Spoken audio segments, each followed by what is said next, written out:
Hey everyone, and welcome to The Explainer. I am absolutely thrilled you're tuning in today because we're going to unpack something really, really special. We're taking a look at a profound piece of ancient wisdom, specifically a Hukamnama, or divine command from page 601 of the Sri Guru Granth Sahib Ji. Now, I know what you might be thinking. What does a sacred text from centuries ago have to do with, say, my exhausting commute or that inbox that just never seems to empty? Well, the answer is kind of everything. Today, we're going to explore how this incredibly beautiful historical text speaks directly to the exhaustion, the burnout, and the absolute grind of our modern lives. Okay, let's just dive right into it. So tell me if this sounds familiar. Have you ever had a moment of stress where a single minute felt like 50 years of pain? Think about it. You're sitting at your desk, an urgent, kind of scary email drops into your inbox, or you realize you made a mistake on a big project, and suddenly your chest just tightens up. In that state of panic, time totally distorts, doesn't it? Like 10 seconds of waiting for your boss to reply feels like an absolute eternity. This weird time distortion is actually one of the most universal symptoms of modern anxiety. And as we're going to see, it's something this ancient wisdom understands perfectly. All right, let's move into section 1, the illusion of time and disconnection. Listen to this quote straight from the source. It says, "If I were to forget you for a moment, even for an instant, O Lord Master, it would be like 50 years for me." What's so fascinating here is how perfectly this captures that exact anxiety spiral we were just talking about.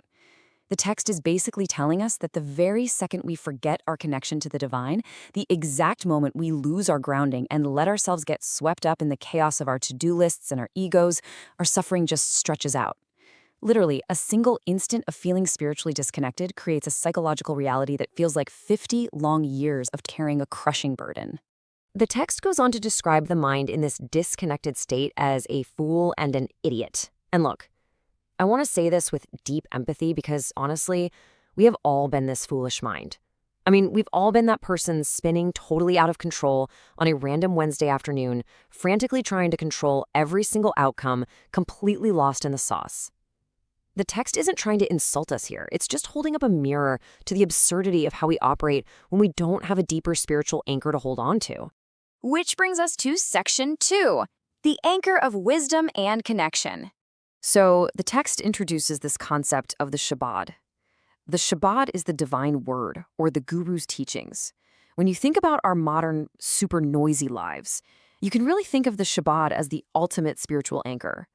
It's this deep, resonant truth that just cuts right through the static of your inner critic and all those endless daily demands. It's what actually stops your anxious mind from spinning. It's the grounding wisdom that taps you on the shoulder and reminds you of who you really are. And look at the result when you use that anchor. The author writes, "But now, through the word of the Guru's Shabad, my mind is enlightened." This is absolutely crucial. We're seeing a massive shift take place here. We go from that frantic, foolish state of 50 years of mental pain straight into radiant clarity. When we actually allow this divine wisdom, this Shabad, to guide our understanding instead of our panicked egos, that heavy fog of burnout just lifts. The anxiety doesn't just fade away, it's entirely replaced by an enlightened, clear perspective. Let's look at section 3, the ego drop and true transformation. Okay, I absolutely love this imagery. Even though it sounds kind of intense at first, I have died in the word of the Shabad, and through the Shabad, I am dead while yet alive. Wild, right? But it's actually incredibly liberating. Obviously, this doesn't mean physical death. It means killing the relentless ego, that part of you that is just desperate for your boss's validation, the part that obsesses over your job title or how you look to your peers. That part has to die. By dropping the ego, your true, peaceful, authentic self can finally live and breathe without the constant, exhausting weight of having to prove yourself to everyone around you. This setup really brilliantly illustrates the difference. First, think about the ego-driven mind. Imagine it's a typical, high-stress Tuesday morning.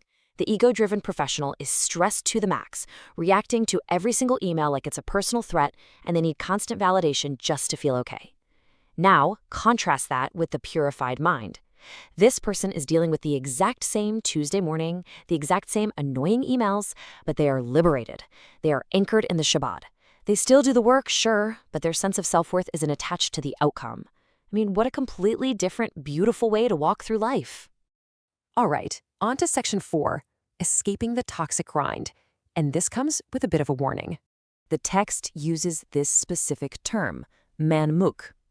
A manmukh is the blind, deaf, and completely self-willed mind. We're talking about someone driven entirely by ego and materialism. They are deaf to the Shabad, to that deeper wisdom, and completely blind to the spiritual reality all around them. To a manmukh, the corporate rat race is literally the only reality that exists. And here is the intense metaphor that text uses to describe that exact state. The blind, idiotic, self-willed manmukhs are like maggots in manure, and in manure, they rot away. Now, I want to translate this firmly but warmly for us today. This 16th century metaphor, it is absolutely talking about the modern toxic grind. The manure isn't literal. It's the toxic office politics. It's the superficial gossip. It's the endless, unfulfilling pursuit of more that we so willingly bury ourselves in. If we choose to live entirely from our egos, we just get stuck feeding on that toxicity. So I really want to pause here and ask you to reflect for a second. Are we stuck feeding on the toxicity of the daily grind? Are we caught in these repetitive cycles of burnout simply because we keep choosing to operate in the manure of ego-driven validation? It's a really tough question, I know. But answering it honestly is the absolute first step toward reclaiming our peace and our time. And that leads us to section 5, trusting the flow and divine surrender. Look at this beautiful reassurance. The Lord himself creates us, watches over us, and places us on the path. Whatever the Creator wills comes to pass. Just imagine the profound peace you can find by letting go of the illusion that you have absolute control over everything. You don't have to micromanage the universe. You don't have to carry the weight of the entire world on your shoulders. You are already placed on a preordained path, watched over by the Creator. Your only job is to walk it with grace and trust the overarching flow of your life. And the best part? You don't have to go searching the far corners of the earth for this connection. As the author notes here, O Nanak, the Naam, the name of the Lord, abides deep within the mind. The Naam, that divine spiritual anchor, is already inside you. It is quite literally built into your spiritual DNA. It's just sitting there, waiting to be accessed. All you have to do is turn down the volume on the external noise of your ego so you can actually hear it. So let's bring this all together into an actionable practice you can use today. Here are 3 steps derived directly from the text to use the next time you feel completely overwhelmed. Number 1, pause and remember the divine. Just take 1 second to reconnect, so you don't end up suffering those 50 years of mental pain. Number 2, detach from the ego's demands. Be dead while alive, meaning do your work, do a great job, but let go of that desperate need for status and validation. And number 3, trust the overarching path. Remember, you are not the general manager of the universe. Do your best and surrender the rest to the Creator. I want to leave you with this final, powerful thought. If the Creator has already placed you on the path, what heavy burdens can your ego drop today? What anxieties, what workplace stresses, what exhausting needs for validation can you simply put down right now? The wisdom is already inside you. I really hope this deep dive into the Hukamnama has left you feeling empowered, grounded, and curious to explore more of this incredible wisdom. Thank you so much for joining me today on The Explainer. Take a deep breath, trust the path, and have a truly wonderful day.